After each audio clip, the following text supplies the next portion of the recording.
Donc, mesdames, messieurs, depuis vendredi dernier, 13 novembre au soir, ce sont 830 policiers de la sous-direction antiterroriste et de la section antiterroriste de la brigade criminelle de la police judiciaire de Paris, outre ceux de la direction générale de la sécurité intérieure, qui mènent sans relâche les investigations sous l'égide des magistrats de la section antiterroriste du parquet de Paris. Je voudrais d'abord souligner l'efficacité de l'ensemble des enquêteurs de police, ainsi que des magistrats et fonctionnaires de mon parquet dans cette affaire. L'enquête en flagrance ouverte depuis vendredi 13 au soir a en effet considérablement progressé. L'assaut mené cette nuit en est la démonstration.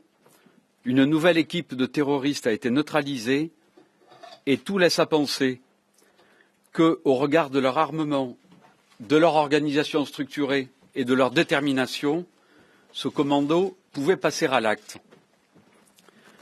Je reviendrai sur cet assaut dans quelques instants, mais je souhaite tout d'abord vous faire état des très nombreuses investigations, notamment exploitation de vidéosurveillance, écoute, géolocalisation, perquisition, recueil de témoignages et recoupement des services de renseignement. Investigations qui ont donc permis à ce stade d'établir une importante logistique mise en place par les terroristes, à savoir des véhicules, de la téléphonie, des armes et des logements conspiratifs. Quelques éléments donc tout d'abord sur cette logistique considérable utilisée par 3 commandos coordonnés pour commettre les attentats au Stade de France contre des bars et restaurants dans les 10e et 11e arrondissements de Paris et au Bataclan. Sur les véhicules d'abord. Les investigations ont démontré que 3 véhicules, une Polo, une Seat et une Renault Clio, sont arrivés quasiment en convoi en région parisienne depuis la Belgique à 10 minutes d'intervalle le 12 novembre dernier. Ces 3 véhicules ont tous été loués par les frères Abdeslam dans une société de location belge, la Polo et la Clio ayant été louées par Salah, la Seat par Brahim. À ce stade des investigations, il apparaît que la Polo découverte devant la salle de concert du Bataclan a été utilisée par le commando de 3 terroristes qui ont été vus sortir du véhicule juste avant leur irruption dans la salle de concert. La Seat noire, retrouvée à Montreuil, a été utilisée quant à elle par le commando de 3 hommes ayant mitraillé les terrasses de bars et de restaurants, ainsi qu'il ressort de l'exploitation du GPS de ce véhicule automobile et de toutes les vidéos. La fouille du véhicule a en effet permis, en particulier, de découvrir 3 fusils d'assaut de type Kalachnikov et une empreinte papillaire de Brahim Abdeslam qui a été mise en évidence sur l'une d'entre elles. Ont été aussi découverts 5 chargeurs pleins, 11 vides et 3 couteaux. La Clio noire, retrouvée stationnée le 17 novembre au matin dans le 18e arrondissement, place Albert Kahn, et d'après l'exploitation des vidéosurveillances, arrivée le soir des attentats du 13 novembre, place Albert Kahn, en provenance de la porte de Clignancourt, très précisément à 21h59.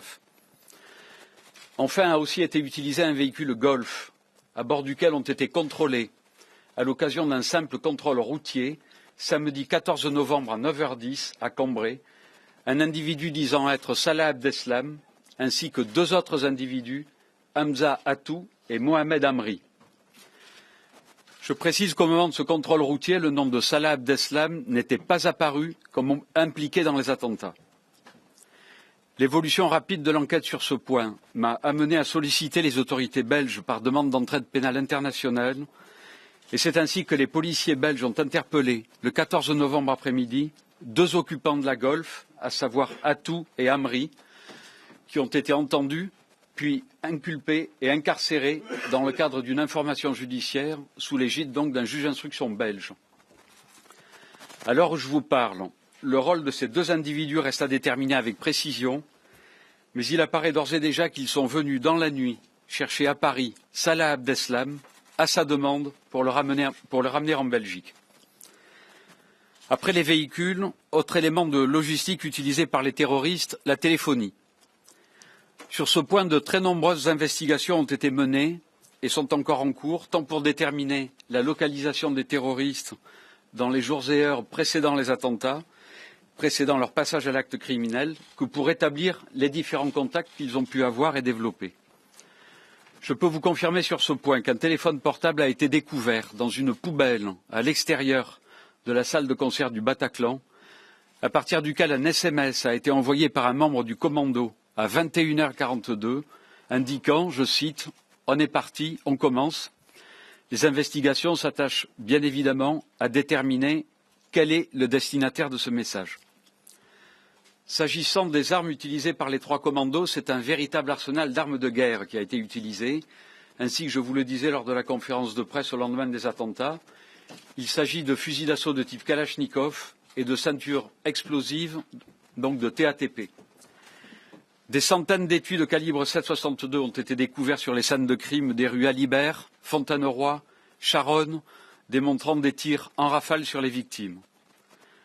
Dans la salle de concert du Bataclan, des centaines d'étuis et 3 fusils d'assaut de type Kalachnikov ont été saisis lors des constatations. Enfin, au Stade de France, à proximité des 3 kamikazes ont été découverts des détonateurs, des piles et des boulons, pour donc renforcer l'effet des explosions.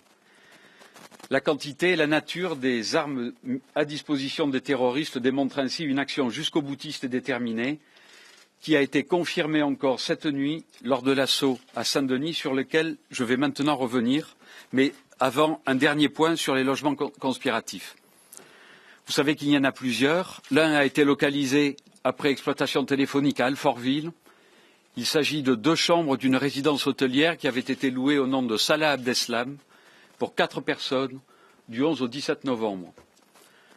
Un autre a été localisé après recueil d'un témoignage. Il s'agit d'un pavillon situé à Bobigny qui a été loué du 10 au 17 novembre 2015 au nom de Brahim Abdeslam. Les prélèvements effectués dans ces 2 logements conspiratifs sont en cours d'exploitation. Enfin, vous savez qu'il y avait un 3e logement sur lequel je veux revenir, celui de Saint-Denis. On peut dire ainsi qu'une logistique d'ampleur a été minutieusement mise en œuvre par ces terroristes, constituant commando opérationnel ayant frappé en 3 points. Comme vous le savez déjà, nous avons pu identifier 5 des 7 terroristes tués lors des faits criminels du 13 novembre.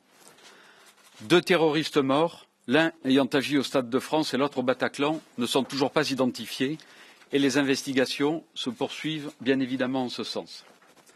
L'enquête s'attache donc aussi à déterminer la composition exacte des 3 commandos.